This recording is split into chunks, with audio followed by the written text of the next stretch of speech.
今天教大家做礼服映衬的修改。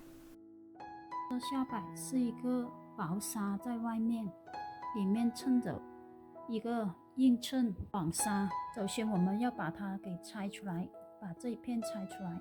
这个是已经拆了上面那个根线，还剩下下面那一根。拆的话拆出来，下面那硬托拆出来就是这样。到时候把这里剪掉，再重新缝上去就可以了。把这一条网纱拆出来之后，把它用大头针把它均匀的别好，因为它是两个都是可以伸缩的，缝起来就比较好一点。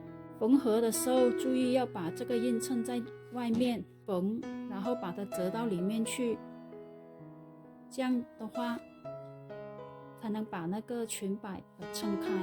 这种蕾丝边就很容易跳线，像这个。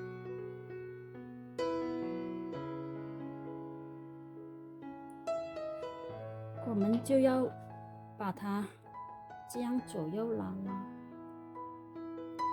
上下拉拉，这要左右拉一下，上下拉。这边已经恢复了，但是这边跳得太厉害了，还是继续。实在不行的话，就拿那个锥挑一下，让它恢复。